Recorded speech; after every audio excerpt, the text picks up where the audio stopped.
الحمدللہ والصلاة والسلام علی رسول اللہ قال رسول اللہ صلی اللہ علیہ وسلم الدین النصیحہ، دین خیر خواہی کا نام ہے۔ صحیح مسلم حدیث نمبر 55۔ یہ فرمان نبی کریم صلی اللہ علیہ وسلم کا ایسے ہی ہے جیسے نبی کریم صلی اللہ علیہ وسلم نے عرفہ کے بارے میں فرمایا الحج عرفۃ، یعنی عرفات وقوف حج کا ایک اہم ترین فریضہ ہے۔ ایسے ہی خیر خواہی جو ہے وہ دین کے اندر ایک اہم ترین فریضہ ہے۔ جب دین کے اندر خیر خواہی نہیں ہوگی، خیر خواہی والا جذبہ نہیں ہوگا، اپنے مسلمان بھائیوں کے لیے بھلائی کا ارادہ نہیں ہوگا، تو جان لیجئے کہ اس کا دین جو ہے وہ کمزور ہے۔ اس حدیث کی ڈیٹیل میں اگر ہم جائیں تو صحابہ کرام رضوان اللہ علیہم اجمعین نے رسول اللہ صلی اللہ علیہ وسلم سے عرض کیا، یا رسول اللہ لمن، کس کے لیے خیر خواہی کرنی ہے؟ آپ صلی اللہ علیہ وسلم نے ارشاد فرمایا، اللہ کے لیے، اس کی کتاب کے لیے، اس کے رسولوں کے لیے اور حکمرانوں کے لیے اور عام مسلمانوں کے لیے۔ اللہ تبارک و تعالیٰ کی خیر خواہی کا معاملہ جو ہے وہ اس طرح ہے کہ اللہ تبارک و تعالیٰ کو واحد یکتا مانا جائے، اس کی خالصتاً عبادت کی جائے، اس کے ساتھ کسی کو شریک نہ ٹھہرایا جائے۔ سمجھ لیجئے کہ یہ خیر خواہی اللہ کے ساتھ نہیں بلکہ مسلمانوں کی اپنے لیے خیر خواہی ہے،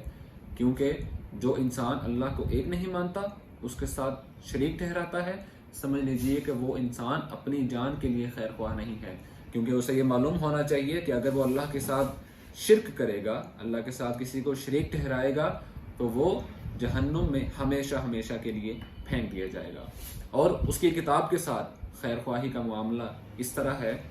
کہ اس کی کتاب کو اللہ تبارک و تعالیٰ سے نازل شدہ مانا جائے، اس پر عمل کیا جائے اور لفظی و معنوی تحریف سے اجتناب کیا جائے۔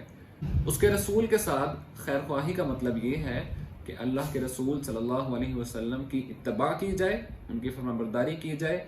آپ صلی اللہ علیہ وسلم کے طرز زندگی کو اپنایا جائے۔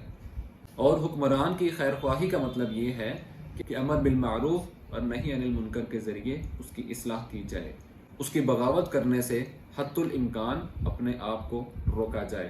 الا یہ کہ وہ کسی کفریہ کام میں مبتلا ہو جائے۔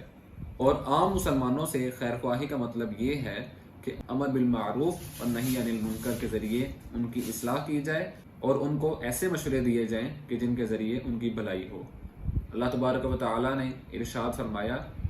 انما المؤمنون اخوہ، مسلمان آپس میں بھائی بھائی ہیں۔ ایک اور مقام پر رسول اللہ صلی اللہ علیہ وسلم نے ارشاد فرمایا، لا یؤمن احدکم حتی یحب لاخیہ ما یحب لنفسہ،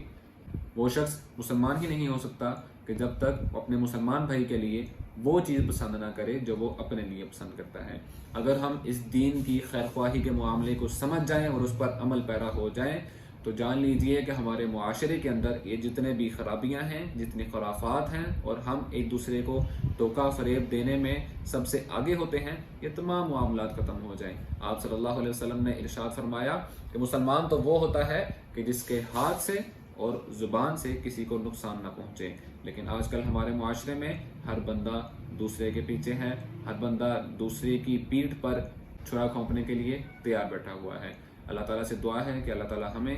دین کی خیر خواہی کے معاملے کو سمجھنے اور اس پر عمل پیرا ہونے کی توفیق عطا فرمائے۔ وآخر دعوانا ان الحمد للہ رب العالمین۔